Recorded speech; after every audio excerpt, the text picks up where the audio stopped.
Dear medical surgical nursing students, video में class के साथ आपको नोट्स भी अवेलेबल हैं। पूरा वीडियो आराम से देखें। क्लास अच्छी लगे तो लाइक और शेयर ज़रूर करें। So our topic is otosclerosis. Otosclerosis और ऑटोस्क्लेरोसिस का वर्ड मीनिंग यही है। इसको समझने के लिए आप एक स्टेपिस बोन का एग्जांपल लेंगे। ठीक है, ये सपोज करो ये स्टेपिस बोन है और stapes bone is the smallest bone of the body और स्टेपिडियस मसल जो स्टेपिस बोन से लगी हुई रहती है, stapedius muscle smallest muscle of the body. अब यहाँ पर एक हम वॉल बनाते हैं जिस वॉल से ये स्टेपिस अटैच्ड रहती है। इस वॉल का नाम है, इस वॉल का क्या नाम है? Labyrinth wall. ठीक है, क्योंकि यहाँ से लेब्रिंथाइन स्ट्रक्चर स्टार्ट होता है, लेब्रिंथाइन स्ट्रक्चर स्टार्ट होता है, इसलिए इस वॉल का हम क्या नाम देंगे? लेबिरिंथाइन वॉल। लेबिरिंथाइन वॉल। अब जब स्टेपिस बोन के मूवमेंट से, ठीक है, मेलियस, इंकस और स्टेपिस, यहाँ से मूवमेंट इस तरफ फॉरवर्ड होता है, मूव करता है और वाइब्रेशन बनते हैं यहाँ पर। और यहाँ के जो वाइब्रेशन हैं, वाइब्रेशन के कारण से, ठीक है, वाइब्रेशन के कारण से क्या होगा? साउंड वेव से वाइब्रेशन बनेंगे और वाइब्रेशन से हम हियरिंग और बैलेंस मेंटेनिंग का काम करते हैं। हियरिंग और बैलेंस वाइब्रेशन के कारण से, क्योंकि यहाँ पर जैसे स्टेपिस बोन इससे टकराएगी, वाइब्रेशन करेगी और पेरिलिम्फेटिक फ्लूइड के अंदर वेव्स क्रिएट होंगे और ये वेव्स कोक्लिया में जाएंगे, लिसनिंग का काम करेंगे। और यही वेव्स यदि सेमी सर्कुलर कैनाल डक्ट में जाएंगे तो वो एम्पुला और सेक्युलर यूट्रिकल्स में यदि वो वेव जाते हैं तो बैलेंस मेंटेनिंग का काम करते हैं, जो कि हमने पिछली क्लासेज में पढ़ा था। अब यहाँ पे ऑटोस्क्लेरोसिस के अंदर क्या होता है, सीधा सा याद रखना है, जो स्टेपिस बोन है इसका ऑटोस्क्लेरोसिस हो जाना मीन्स यहाँ पर एक्सेसिव बोन फॉर्मेशन हो जाना। अब समझना, ये जो नॉर्मल बोन है ये डेंस टिश्यू है। नॉर्मल बोन क्या है? डेंस टिश्यू है, इसका घनत्व ज़्यादा है और ये मजबूत और प्योर बोन है। लेकिन एबनॉर्मली एक्स्ट्रा जो बोन फॉर्मेशन होता है ये स्पंजी बोन फॉर्मेशन होता है और एक्स्ट्रा होता है। तो इस कारण से और एक्सेसिव बोन फॉर्मेशन के कारण से यहाँ पे जो वाइब्रेशन की प्रक्रिया हो रही थी, ये वाइब्रेशन का जो प्रोसेस है ये क्या हो जाएगा? रिड्यूस्ड हो जाएगा। तो वाइब्रेशन कैपेसिटी क्या हो जाएगी? वाइब्रेशन कैपेसिटी क्या हो जाएगी? रिड्यूस्ड। और इसी कारण से हियरिंग और लिसनिंग के जो फंक्शन है, बैलेंस मेंटेनिंग के फंक्शन है, ये भी क्या हो जाएंगे? रिड्यूस हो जाएंगे।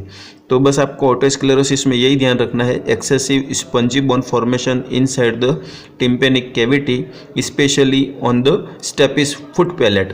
स्पेशली कहाँ पर होता है? ये स्टेपिस के फुट पैलेट पर होता है। यही चीज़ें हम इंट्रोडक्शन में लिखेंगे। इस वीडियो के अंदर आपको डेफिनेशन, इंट्रोडक्शन, सारी चीज़ें स्लाइड के द्वारा मिल जाएंगे। बस कंडीशन को समझने के लिए ये डायग्राम का यूज़ किया था हमने। तो नेक्स्ट लेंगे हम definition.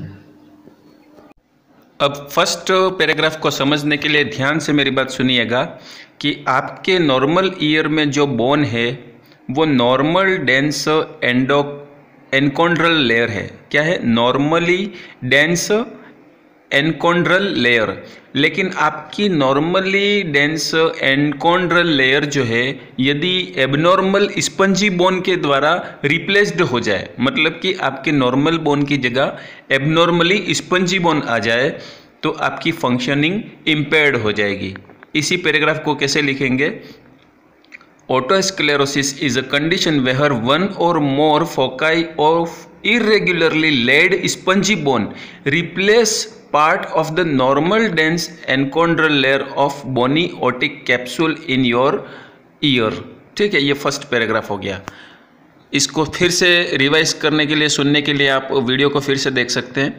Second paragraph, this condition affects one of the ossicles. ये कंडीशन आपके एक बोन को अफेक्ट करती है, द स्टेपिस। ठीक है, स्पेशली ये तो वैसे खास करके तो स्टेपिस को अफेक्ट करती है, resulting in the hearing loss, tinnitus, vertigo और कॉम्बिनेशन ऑफ सिम्टम, जिसके कारण से हियरिंग लॉस, टिनिटस, वर्टिगो के सिम्टम आपको मिल सकते हैं। ये सिम्टम्स मेनियर्स डिजीज में भी रहते हैं। नेक्स्ट स्लाइड है otosclerosis usually affects the both ear. Usually ये दोनों ईयर्स में होता है, बायलैटरली होता है। It is a common disorder specially among the young woman. ठीक है, ये कॉमन डिसऑर्डर है और स्पेशली यंग वुमन के अंदर ज़्यादा पाया गया है और रिसर्च में ये डाटा अपने को मिले हैं। नेक्स्ट है otosclerosis is a most often caused when one of the bone in middle ear the stapes become stuck in place. ठीक है, स्टेपिस जो बोन है वो अपनी जगह पर चिपक जाती है और स्टक हो जाती है because the extra formation of the bone surrounding the foot palette of stapes. Stapes के फुट पैलेट के सराउंडिंग एक्स्ट्रा स्पंजी बोन का फॉर्मेशन हो जाने के कारण से स्पंजी बोन जो है वो प्रॉपर वाइब्रेशन नहीं दे पाएगी और हियरिंग लॉस होता है। When this bone is unable to vibrate the sound is unable to travel through the ear and hearing becomes impaired. Clear? जैसा कि यहाँ पे आप डायग्राम देख रहे हो, ऑटोस्क्लेरोसिस इंडिकेट किया हुआ है। तो स्टेपिस के फुट पैलेट पे बहुत सारी extra bone formation whitish colour में आपको दिख रही है। ठीक है, और इस कारण से बोन जो है वो इमोबाइल हो जाती है और अपना जो भी सिग्नल है वो इनर ईयर में कंडक्ट नहीं कर पाता है, ट्रांसफ़र नहीं कर पाता है। अब ऑटोस्क्लेरोसिस में कम्पिटिटिव एग्जाम की दृष्टि से क्या क्या याद रखना है कि ऑटोस्क्लेरोसिस को पैरानेक्यूसिस विलिस के नाम से जानते हैं। मेडिकल नाम इसका क्या है? Paracusis Willis.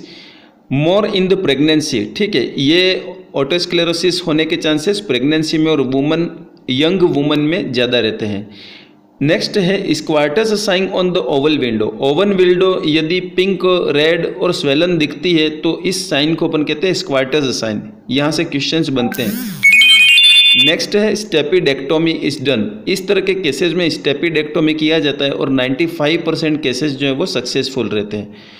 और हेयरिंग लॉस इसमें क्या हो जाता है? लेस देन 25 डेसिबल, मतलब 25 डेसिबल से कम वाली साउंड है वो पर्सन सुनने के एबल नहीं रहता है ऑटोस्क्लेरोटिक कंडीशन के अंदर। ठीक है, यदि 25 डेसिबल से कम की साउंड नहीं सुन पा रहा है तो वो क्या कहलाएगा? हेयरिंग लॉस में काउंट होगा।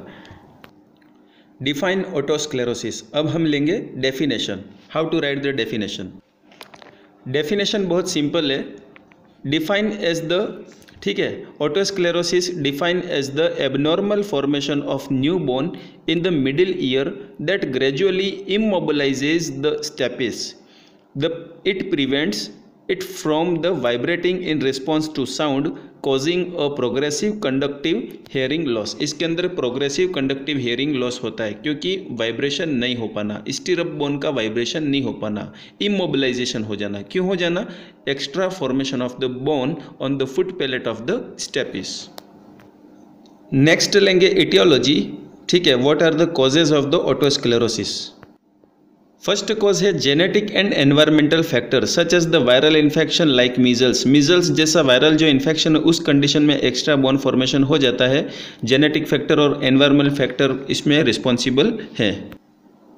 ऑटोस्क्लेरोसिस के कुछ पेशेंट के अंदर पाया गया कि जो स्टेपिस की फुट पैलेट है ना, स्टेपिस बोन के जो फुट पैलेट है वहाँ पर जो एक्स्ट्रा बोन फॉर्मेशन है वहाँ पे राइबोन्यूक्लिक एसिड ऑफ मीजल वायरस पाया गया है। मतलब मीजल वायरस के जो RNA होते हैं वो वहाँ पे पाए गए हैं, इसलिए माना जाता है कि वो ज़्यादा चांसेस रहते हैं कि यदि मीजल का इन्फेक्शन है तो ऑटोस्क्लेरोसिस होता है। और जिन लोगों को मीजल्स के वैक्सीन्स लगे हुए रहते हैं उन केसेस में ऑटोस्क्लेरोसिस के चांसेस कम देखने को मिलते हैं। तो एक तरह से एटियोलॉजी हो गई viral infection, measle is responsible for otosclerosis. Next heading pathophysiology of otosclerosis. First point, due to etiological factors. Arrow down, destruction of the bone release enzyme. Bone release होने वाले एंजाइम्स का डिस्ट्रक्शन होना। Vestibular and cochlear function impairment होंगे और calcification हो जाएगा और absorption of calcium in the tissue. ठीक है, इसके बाद fixation of the stapes bone और immobilisation of the foot of the oval window. यदि ध्यान से सुना होगा तो पैथोफिजियोलॉजी बहुत ही इजी है। ठीक है, एटियोलॉजिकल फैक्टर के कारण से बोन रिलीज होने वाले एंजाइम्स उनका डिस्ट्रक्शन होता है। वेस्टिबुलर और कोक्लियर फंक्शन दोनों इम्पेयर हो जाते हैं क्योंकि स्टेपिस बोन का इमोबिलाइजेशन हो जाता है। Next heading diagnostic evaluation. Otolaryngologist, ठीक है, जो कि ईयर और लेरिंग्स दोनों की स्टडी करते हैं, उनको ओटोलेरेंजियोलॉजिस्ट कहते हैं। और ऑडियोलॉजिस्ट जो लिसनिंग रिलेटेड इन्वेस्टिगेशन करते हैं, इन डॉक्टर्स को ऑडियोलॉजिस्ट करते हैं। ये दोनों मिलकर डायग्नोस्टिक इवैल्यूएशन करेंगे। ये डायग्नोसिस हैं। फर्स्ट स्टेप में ये लिखा है कि आपको ऐसी डिजीज़ को आइडेंटिफाई करना है जो कि डेफनेस लाती है, उन चीज़ों का एग्जामिनेशन करते हैं। और इसके अंतर्गत audiogram, middle ear sound conduction, tympanogram, ठीक है। थर्ड पॉइंट में imaging test such as the CT scan और also used to diagnose the otosclerosis. इसके साथ डेफनेस रिलेटेड जो भी टेस्ट हैं ऑडियोलॉजिस्ट के द्वारा किए जाने वाले, जैसे कि ओटोस्कोप हो गया, टिम्पेनोग्राम हो गया, ऑडियोमेट्री हो गया, और बाकी जो डेफनेस के अंदर वेबर टेस्ट, राइन टेस्ट वगैरह जो हैं, फिस्चुला टेस्ट, बेरा टेस्ट, ये सारे टेस्ट रिक्वायरमेंट के अकॉर्डिंग किए जाते हैं। और इन सारे टेस्ट को हम डिटेल पढ़ेंगे डेफनेस के अंदर। डेफनेस के अंदर हमने सारे ईयर रिलेटेड सारे टेस्ट को एक साथ स्टडी करेंगे। नेक्स्ट हेडिंग है management of otosclerosis. First point, mild otosclerosis can be treated with a hearing aid and amplify sound. ये डिवाइसेज हैं, ठीक है। बट अब इसमें एक चीज़ ध्यान रखनी है, जो ऑटोस्क्लेरोसिस का जो ट्रीटमेंट है, जैसे कि हियरिंग एड्स जो डिवाइसेज अवेलेबल है मार्केट में, वो सारे डिवाइस आपको डेफनेस के मैनेजमेंट में देखने को मिलेगा। तो नेक्स्ट लेक्चर अपना डेफनेस का ही रहेगा, और डेफनेस के लेक्चर में सारे ईयर रिलेटेड इन्वेस्टिगेशन और उसका ट्रीटमेंट के लिए जो भी तरीके हैं, जो भी मेडिकल थेरेपी हैं, सारी चीज़ें अपन डिस्क्राइब करेंगे नेक्स्ट लेक्चर डेफनेस के अंदर। सर्जिकल मैनेजमेंट की बात करें तो एक सर्जरी करी जाती है, stapedectomy is a ear surgery that can be done to treat hearing loss caused by the problem called otosclerosis. Otosclerosis causes a build-up of bone around the stapes, ठीक है। स्टेपिस के अराउंड जो extra abnormal bone बन जाती है, उसको surgically remove किया जाता है। नर्सिंग डायग्नोसिस की बात करें तो 4 इंपॉर्टेंट नर्सिंग डायग्नोसिस याद रखने हैं। Acute pain related to disease condition, ठीक है, जो भी ऑटोस्क्लेरोसिस हुआ है उसके कारण से कंजेशन होने से एक्यूट पेन होगा, और पेन इन द ईयर आपको पता है ओटल्जिया कहलाता है। सेकंड पॉइंट है डिस्टर्ब्ड सेंसरी परसेप्शन, लिसनिंग में प्रॉब्लम आना, डेफिशिएंट नॉलेज और risk of infection. Thank you for watching video. और यदि आपको समझने में कुछ इशू आ रहा है, कोई प्रॉब्लम आ रही है, तो दिए गए नंबर पर कॉन्टैक्ट कर सकते हैं। All the best. Take care from the corona.